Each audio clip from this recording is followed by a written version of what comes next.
Bom, muito boa tarde. Queria, antes de mais, agradecer a vossa presença.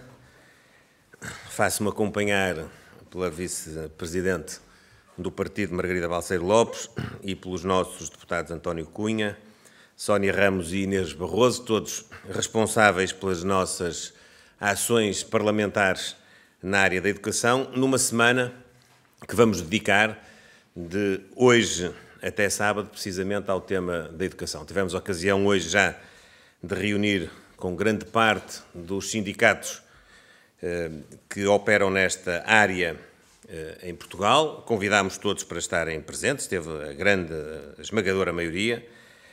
Tivemos também já uma reunião com dirigentes escolares, teremos uma visita a uma escola amanhã, teremos uma reunião com autarcas e uma visita a uma escola profissional na sexta-feira e uma conferência no sábado, que se iniciará primeiro com uma reunião do Conselho Estratégico Nacional, depois a própria conferência e as conclusões e as propostas que eu próprio apresentarei nessa ocasião.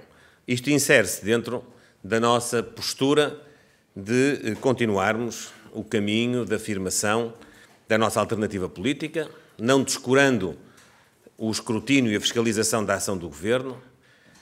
Neste setor da educação está aos olhos de todos uma realidade que estamos a viver com um clima de grande instabilidade, instabilidade nas escolas, instabilidade na carreira docente, pouca capacidade de atrair jovens estudantes para as atividades académicas que facultem a qualificação para ser professor, com uma tendência de termos mais saídas, mais aposentações do que entradas e, portanto, de agravamento de uma realidade que este ano, no início do ano escolar, atingiu quase 100 mil alunos que não têm ainda, pelo menos, professor a uma disciplina. Creemos que é necessário dar ao setor da educação um novo impulso, com vista a dar mais estabilidade, mais qualidade, mais exigência à escola pública e, por via disso, cumprir aquela que é a tarefa cimeira da democracia, que é garantir a justiça e a igualdade de oportunidades entre todos, que os jovens e as crianças de Portugal não fiquem prejudicadas em função da sua condição económica ou do sítio onde vivem. Serão, portanto, mais alguns dias de intenso trabalho que culminarão na conferência sábado, para a qual também ficam desde já convidados. Queria perguntar, muito boa tarde, apoia o acordo do PSD Madeira com o PAN? Como tive a ocasião de dizer na própria noite eleitoral, a definição, o conteúdo, a forma como o PSD Madeira vai construir a solução que garante condições de governabilidade e de estabilidade para os próximos 4 anos, nomeadamente a maioria absoluta, que foi a condição que o Presidente do PSD Madeira colocou para poder cumprir o desejo que os madeirenses e portantenses emitiram com o seu voto de conduzir os destinos do Governo da região, é uma decisão eminentemente regional. Do ponto de vista da autonomia regional, não só ela existe na Constituição, não só ela existe no Estatuto Político-Administrativo das Regiões Autónomas, existe também nos estatutos dos partidos políticos, em particular do PSD. Eu estou a acompanhar com toda a relação de proximidade com os órgãos partidários regionais o evoluir da situação. Creio que nesta altura o representante da República está a receber os partidos políticos, a apurar se há ou não há essas condições de governabilidade e no decurso destas audições creio que ficará muito claro.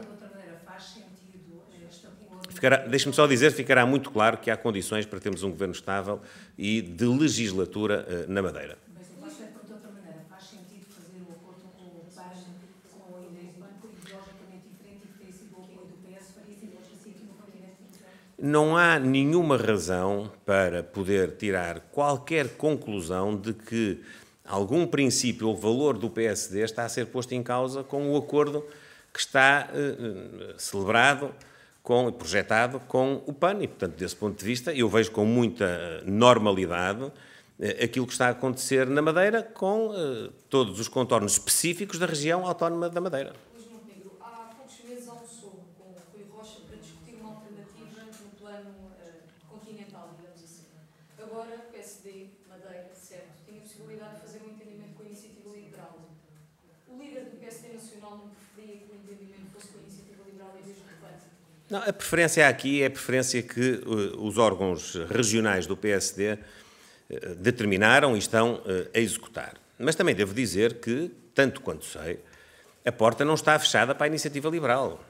A própria Iniciativa Liberal teve a ocasião já de transmitir que está aberta a poder dialogar caso a caso, decreto a decreto, orçamento a orçamento, condições para poder ter apoio, dar apoio parlamentar ao Governo da Região Autónoma da Madeira, e eu creio que isso também já foi dito pelo Presidente do PSD Madeira, que não fecha a porta a essa negociação com o Partido de Iniciativa Liberal. Portanto, desse ponto de vista, não me parece que se esteja numa situação de confrontação partidária. Mas as regras da democracia são o que são, os entendimentos são o que são, e há também questões que são muito particulares, e a relação entre duas forças políticas num contexto nacional não tem de ser necessariamente a relação de duas forças políticas no contexto regional. As coisas são diferentes.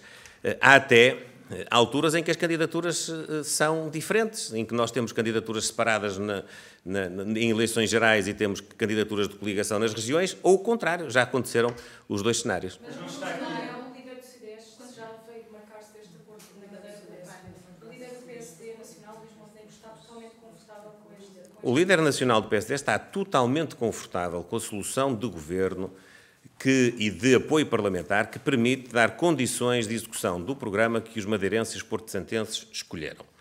Se algum dia a questão se vier a colocar no panorama de eleições legislativas, nós, naturalmente, assumiremos as responsabilidades que tivermos de assumir. Quero também, já agora, aproveitar para dizer que este acordo que foi celebrado entre o PSD Madeira e o PAN não só não contende com nenhum valor nem princípio do PSD, como também não contende com todo o apoio, todo o trabalho que nós estamos a desenvolver com os agricultores portugueses, com o mundo rural português, com tudo aquilo que são fatores que nós consideramos prioritários, até ao nível da revisão constitucional, que assegurem a coesão territorial. Mas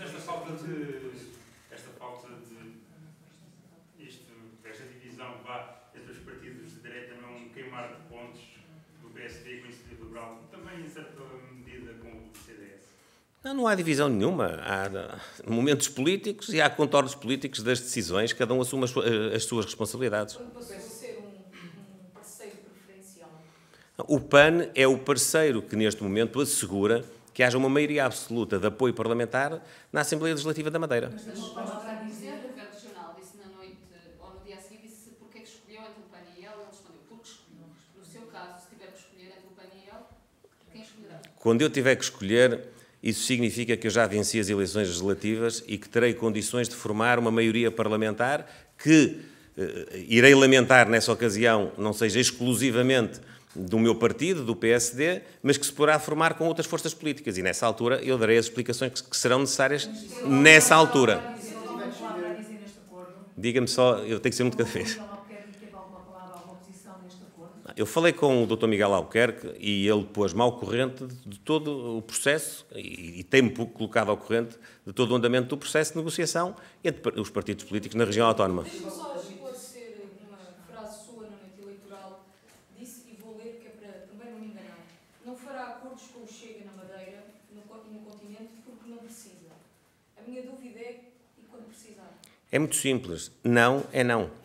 Para os dois lados? Não é não. Mesmo Eu não percebo, com franqueza. quando precisar e quando não precisar?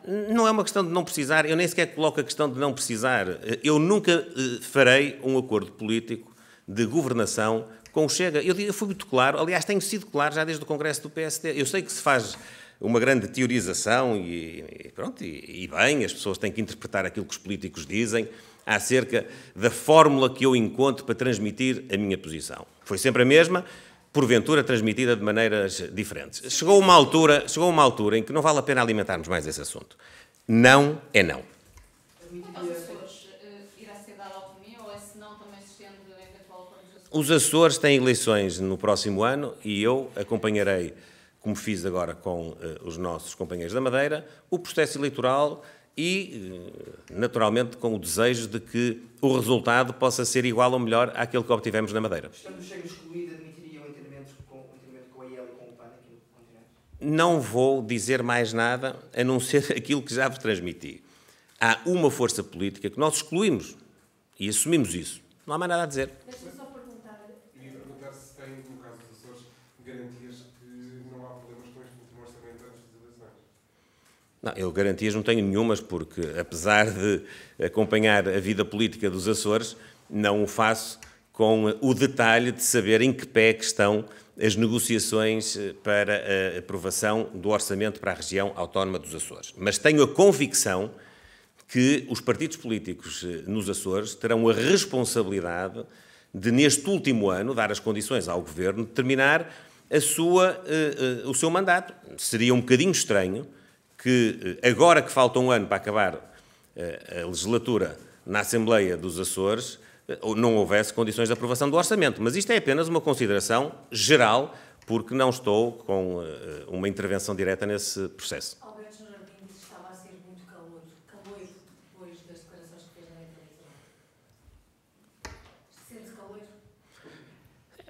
Sim, à beira do Dr. Alberto Jardim, talvez, porque ele é veteraníssimo. Agora, eu sinto-me muito bem a cumprir aquilo que é a minha missão de recuperação do Partido Social Democrata enquanto força motora de transformação, de desenvolvimento do país. E tenho a certeza absoluta que o Dr. Alberto João Jardim me acompanha não só nos propósitos, como na maioria das minhas decisões. Evidentemente que o partido é um partido democrático, há uma outra ocasião em que nós não estamos de acordo e o Dr. Alberto João Jardim tem essa originalidade que tem uma linguagem muito enfática, eu respeito, dou-me muito bem com ela e tenho uma ótima relação com o Dr. Alberto João Jardim. Permita-me só voltar ao assunto do Chega, porque esta pergunta é feita várias vezes porque o Dr. Luís Montenegro também nem sempre usa as palavras todas. Ou seja, não me vai pedir que use as palavras que a senhora quer que eu use. Não. Eu não posso ser mais claro, não é não. O que é que eu posso dizer mais? Deixe-me só fazer a pergunta. Se o Dr. Luís Montenegro precisar do Chega para ser Primeiro-Ministro de Portugal, não faz uma coisa do Chega? Eu vou-lhe dizer uma coisa. Vá, então, ouvir e escutar aquilo que eu disse no Congresso do PSD. Se algum dia eu estiver confrontado com um cenário em que tenha de abdicar dos meus princípios e dos meus valores, e também dentro dos princípios e dos valores da minha palavra, eu não vou claudicar, eu vou sempre estar do lado dos meus princípios e da minha palavra. O que é que quer que eu lhe diga mais? Não é não.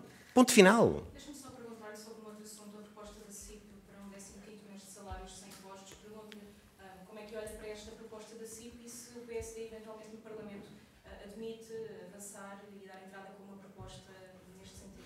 Não, é uma proposta que nós vemos com muito interesse, porque, embora não se tenha reparado, ela vem muito na linha de uma outra que nós apresentámos precisamente há cerca de um mês, no dia 14 de agosto, na Festa do Pontal. Recordar-se-ão que uma das 5 medidas que nós apresentámos em termos de fiscalidade e que já foi sujeita à apreciação parlamentar era que se isentasse de contribuições e impostos prémios de produtividade de desempenho até ao limite de 6% do vencimento anual do trabalhador, quer na administração pública, quer no setor privado. Esta proposta é muito parecida com essa, embora, tanto quanto eu, enfim, pude apurar por aquilo que foi veiculado na comunicação social, não esteja tão adstrita como a nossa a um fator concreto que é a produtividade.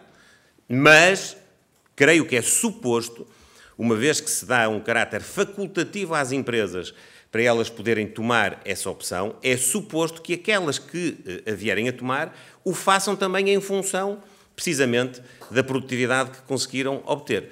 Portanto, desse ponto de vista, há aqui uma grande proximidade, com formulações diferentes. Nós defendemos, como sabem, que é preciso dar a Portugal condições para que as pessoas tenham mais rendimento, para que paguem menos impostos e condições também para que sejamos mais produtivos, que a nossa economia possa gerar mais riqueza, ser competitiva e, através dessa riqueza, possa pagar melhores salários. Muito obrigado, bom trabalho.